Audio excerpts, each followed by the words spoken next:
ಇನ್ನು ರಾಯರ ವೃಂದಾವನ ಏನಿದೆ ಆ ಜಾಗ ಅಂದ್ರೆ ನೀವು ಹೇಳ್ತಿದ್ರಿ ನವಾಬ ಅಂತ ಹೇಳಿ, ಆ ನವಾಬನೇ ಕೊಟ್ಟ ಜಾಗ ಅಂತಾರಲ್ಲ, ಅದು ಹೌದಾ ನಿಜಾನಾ ಅಂತ, ಮತ್ತೆ ಯಾಕೆ ಅದೇ ಜಾಗವನ್ನ ರಾಯರು ಕೇಳ್ತಾರೆ ಅಂತ? ಮೂಲತಃ ನಮ್ಮ ನಿಷ್ಕರ್ಷ ಪ್ರಕಾರ ನವಾಬಂದಲ್ಲ ಜಾಗ, ಅದು ಭಗವಂತನ ಜಾಗ.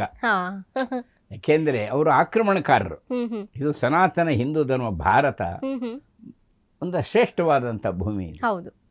ಅವರು ಆಕ್ರಮಣಕಾರ ಆಯ್ತು, ಅವನ ಆ ಕ್ಷೇತ್ರದಲ್ಲಿ ನವಾಬ ಆಗಿರ್ತಾನೆ. ಆ ನವಾಬ ಆಗಿದ್ದರಿಂದ ಅವನ ನಿಯಂತ್ರಣದಲ್ಲಿರುತ್ತೆ ಆ ಜಾಗ ಇರುತ್ತೆ.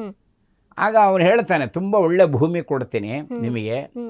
ಅವನ ಮನಸ್ಸಿನಲ್ಲಿ ಏನಂದ್ರೆ ಇವರು ಗುರುಕುಲ ಅದೆಲ್ಲ ಮಾಡ್ಕೊಳ್ಳಿ ಅಂತ. ಆಗ ರಾಯರು ಹೇಳ್ತಾರೆ, ನನಗೆ ಯಾವುದೂ ಬೇಡ, ಮಂಚಾಲ ಕ್ಷೇತ್ರ ಕೊಡು ಅಂತ.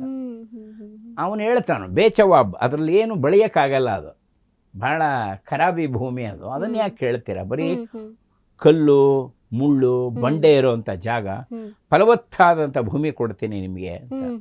ಆ ವೆಂಕಣ್ಣಪ್ಪ ಅಂತಾನು ಹೇಳ್ತಾನೆ ರಾಯರಿಗೆ, ಒಳ್ಳೆ ಫಲವತ್ತಾದ ಭೂಮಿ ಕೊಡ್ತೀನಿ ಅಂತ, ತಗೊಳ್ಳಿ ನೀವು ಯಾಕೆ ಅದನ್ನು ಕೇಳ, ಅಪ್ಪ ನಾನೇನು ಕೃಷಿ ಮಾಡಬೇಕಾ ಅಂಥೇಳಿ ವೆಂಕಣ್ಣಂಗೆ ಹೇಳ್ತಾರೆ. ಇದು ಹಿಂದೆ ಸ್ವತಃ ಪ್ರಹ್ಲಾದ ಯಜ್ಞ ಮಾಡಿದಂಥ ಜಾಗ ಇದು. ನಾನೇ ಪ್ರಹ್ಲಾದ ಅಂತ ಅಲ್ಲಿ ಹೇಳ್ಕೊಳ್ಳಲ್ಲ ಅವರು. ಪ್ರಹ್ಲಾದ ಯಜ್ಞ ಮಾಡಿದಂಥ ಯಜ್ಞ ಭೂಮಿ ಇದು. ಇದು ಕೃತಯುಗದಲ್ಲಿ, ಸತ್ಯಯುಗದಲ್ಲಿ ನಡೆದಂಥದ್ದು.